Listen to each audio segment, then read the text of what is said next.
गपोड़ी बहू। उमा जी की बहू पिंकी को गप्पे मारने की बहुत आदत थी। वो जब भी किसी के बारे में बातें करती तो बड़े बड़े गप्पे फेंका करती। आसपास के सब लोगों को पता था कि पिंकी बहुत बड़ी गपोड़ी बाज है। लोग उसकी बात पर विश्वास नहीं किया करते थे, लेकिन हाँ, उसकी बातें सुन सुनकर हंसते बहुत थे। अरे बहू, पड़ोस वाली शर्मा जी है ना, उनकी बेटी का जन्मदिन है, तुम भी चली जाना।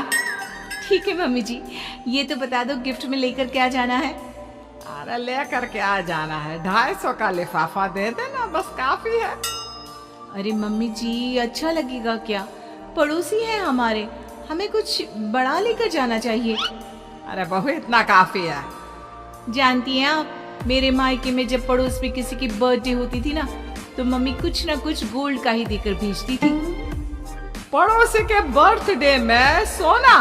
कैसी बातें करती हो। और नहीं तो क्या, आपकी तरह थोड़ी ना लिफाफा पकड़ा दिया। पिंकी शर्मा जी की बेटी के जन्मदिन में चली जाती है।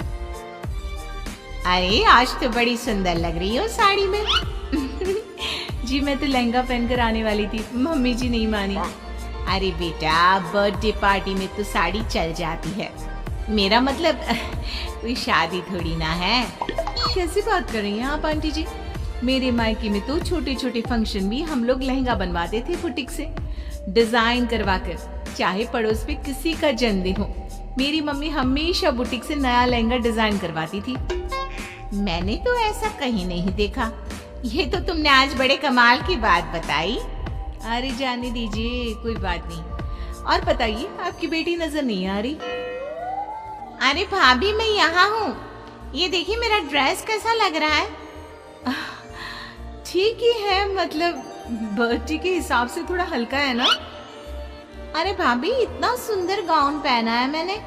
मैं ना शादी से पहले अपने बर्थडे पर हमेशा जरी वाला लहंगा पहना करती थी।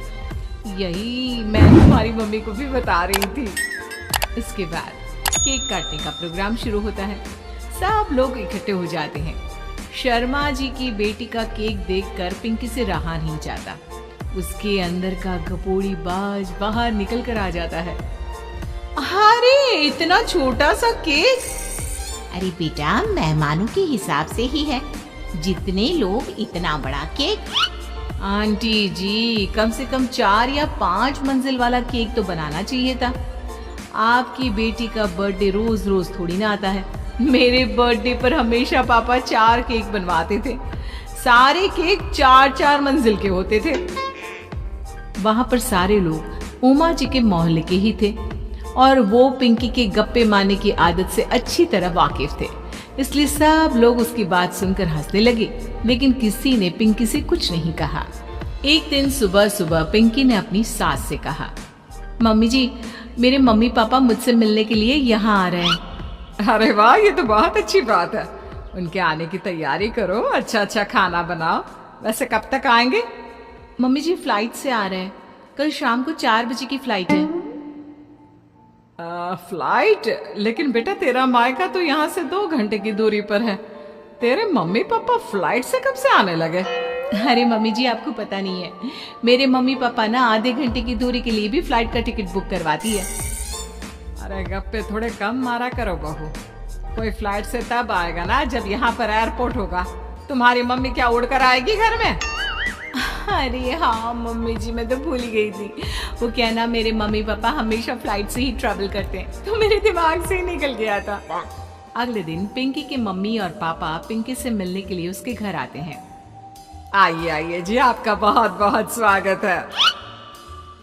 और समधन जी, हमारी बेटे की कोई शिकायत तो नहीं ना? ठीक से संभाल लिया है ना आपका घर?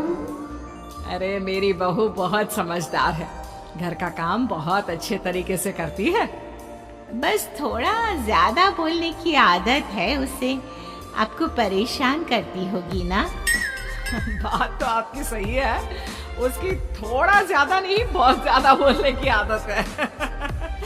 लेकिन कोई बात नहीं, आपकी बेटी दिल की बहुत अच्छी है, बस थोड़ा बोलती ही तो ज्यादा है। पिंकी बेटा, इधर आओ, देखो तुम्हारे मम्मी पापा आए हैं। तुमने इनके लिए खाना तो बना लिया ना? वो क्या है ना मम्मी जी, आपसे एक बात कहनी थी। हाँ हाँ बोलो बहू, क्या बात है, डरने की कोई जरूरत नहीं। वो मम्मी जी, मैंने सोचा मम्मी पापा आए हैं तो खाना बाहर से मंगवा लेती हूँ।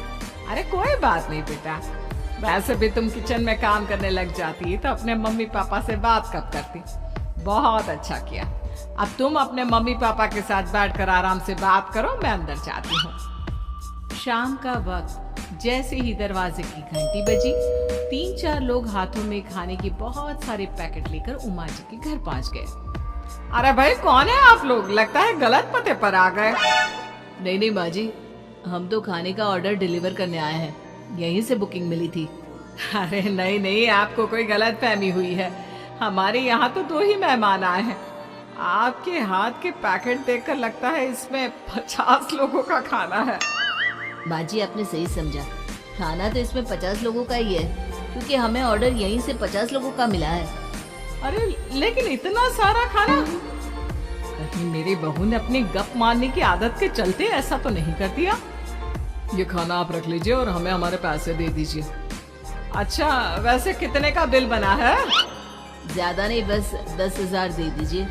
उन लोगों की बात सुनकर उमा जी पिंकी को आवाज देकर वहाँ बुलाती है। जैसे ही पिंकी वहाँ आती है, खुश होते हुए उन लोगों को वहाँ पर खाना रखने के लिए कहती है। अरे इतना सारा खाना क्यों मंगवाया बहू?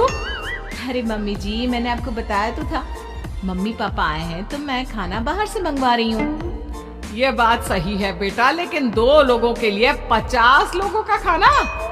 अरे मम्मी जी, कुछ कम पड़ जाए तो अच्छी थोड़ी ना लगता है, और मेरे मायके में तो ऐसा ही होता है, एक्स्ट्रा खाना मंगवाते हैं हम लोग।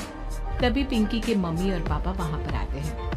अरे बेटा, एक्स्ट्रा खाना मंगवाने का मतलब ये थोड़ी ना होता कि 2 लोगों के खाने के लिए 50 लोगों का खाना मंगवा लो। और बेटा, तुम्हारी गप मारने की आदत के चलते 10,000 का बिल आया है, तुम्हें नहीं लगता ये गलत है?